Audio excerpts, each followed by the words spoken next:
Picture this. It's the middle of the night. The mountains are black shapes against a dark blue sky, and there's a crescent moon hanging over a small camp. A man is standing over a fire, holding a stick with a chicken tied to the end of it, and the chicken is absolutely losing its mind, because it has no idea that what's about to happen to it is the reason. You have a brain big enough to watch this video right now. If you clicked on this because that thumbnail made you go, wait, why do we cook food? You're in the right place. Stick around, because by the end of this video, you'll understand why cooking isn't just a habit. It's the single reason your brain is roughly 3 times bigger than it should be for an animal your size. And why, if you tried to switch to a fully raw diet starting today, your body would start breaking down. That is not clickbait. That is a documented biological fact. Let's get into it. Every other animal on Earth eats its food exactly the way it finds it. Lions don't sear their kills. Gorillas don't steam their leaves. Not one wolf, not one dolphin, not one chimpanzee has ever built a fire and used it to prepare a meal. Humans are the only species on the planet that refuses to eat food in its natural state.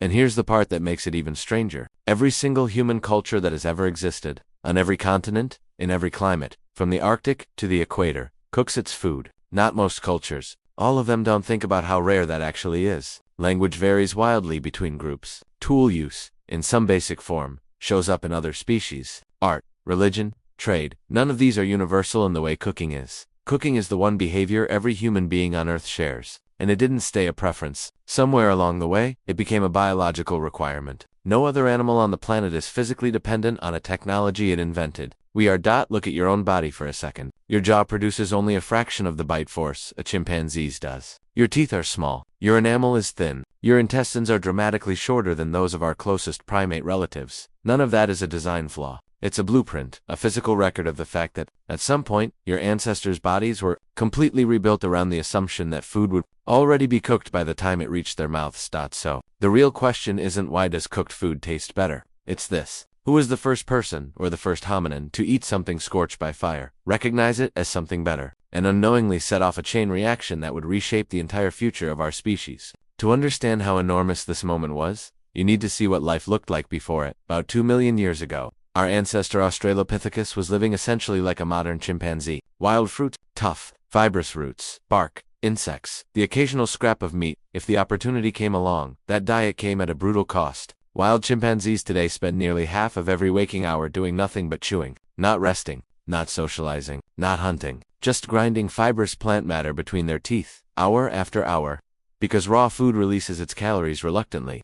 Harvard anthropologist Richard Wrangham didn't just study this from behind a desk. He traveled to Uganda and ate the same food chimpanzees eat, for extended stretches, just to feel what it was actually like. His conclusion was blunt. It was tough, bitter, and exhausting. And after all that effort, the nutritional payoff was almost nothing. And that gave him a realization that would go on to change anthropology. A body built like ours, weak jaw, small teeth, short gut, could never survive on that ancient menu. We are not simply picky about raw food. We are, in a measurable biological sense, incapable of extracting enough energy from it to stay alive. Something had to change everything. In 1999, Wrangham published an idea that completely flipped the assumed order of human evolution. The common belief is that humans got intelligent and then invented cooking as a clever trick. Wrangham argued the exact opposite. Fire came first, probably by accident, and the brain grew as a direct consequence of it. Cooking wasn't a reward for intelligence. It was the engine that built it. Here's why cooking has that kind of power. Right down at the molecular level, raw starch, the kind found in tubers or grains, is packed into rigid granules that digestive enzymes can barely break into. Apply heat, and those granules absorb water and burst open. This is called gelatinization, and it instantly makes far more energy available from the exact same piece of food.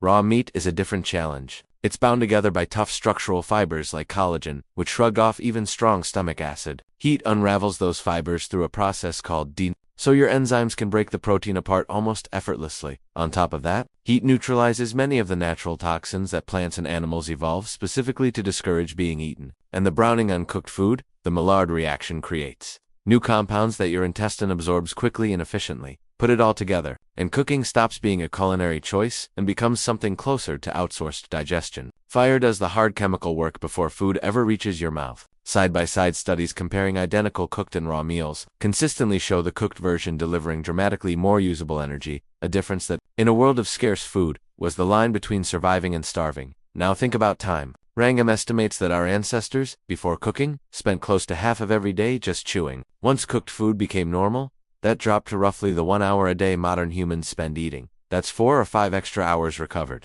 Every single day, repeated across hundreds of thousands of years. Time to build better tools. Time to plan a coordinated hunt. Time to actually talk to each other instead of sitting alone, grinding fiber between your teeth. And it's not just about daytime hours. That fire in the thumbnail, the one with the chicken tied to a spit in the pitch-black night, wasn't just for cooking. It was a wall of light and heat that kept predators at bay, which meant the group could finally sleep together on the ground instead of scattering into trees for safety. The campfire became the first stable social hub our species ever had. The original living room, built entirely around cooked food. And here's where the story becomes almost unbelievable, because the fossil record backs all of this up at exactly the moment you'd expect it to. Around 1.8 million years ago, a new hominin appears, Homo erectus. Its brain is significantly larger relative to its body. Its legs are longer, built for covering serious distance. And critically, its jaw is smaller, its teeth are smaller, and its digestive tract is noticeably shorter. That shrinking gut might be the single biggest clue in this entire story. Chimpanzees carry an enormous digestive system just to ferment tough plant matter,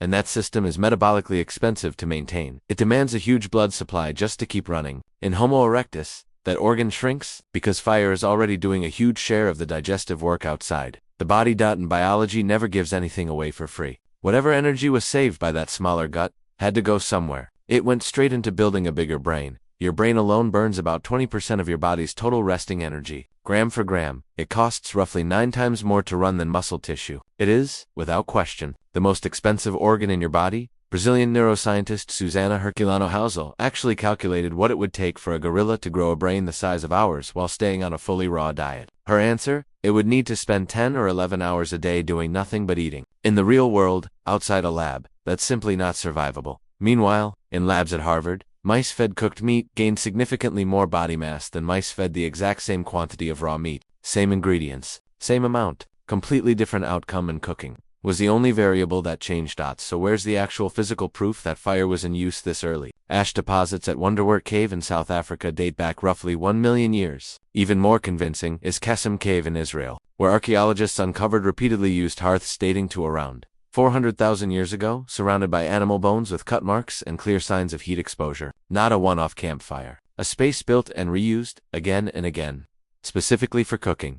Compare that to the animal kingdom, and the gap becomes almost comical. Some species use tools. A handful can even solve fairly complex problems, but not one of them has ever domesticated fire, let alone built a permanent hearth to prepare meals around. That caveman in the thumbnail, tying a chicken to a stick and holding it over the flames, is doing something no chimpanzee, no gorilla, no dolphin has ever figured out how to do in millions of years of trying to survive. It looks almost too simple to matter. It is, in fact, the most consequential technological leap our lineage ever made. It's worth pausing here to ask what would have happened if that first fire-cooked meal had never occurred. Without the extra energy cooking unlocked, there's a strong argument our brains simply never reached the size they did. Without the shrinking gut, our ancestors are still spending most of the day chewing raw plants, with almost no spare time or energy for anything else. Without the protection fire offered at night, sleeping in the open becomes far more dangerous, which likely keeps our ancestors confined to the trees for safety, the same way other primates still are today. In other words, cooking didn't just make life a little easier. It removed a hard ceiling that had been capping hominin brain size for millions of years.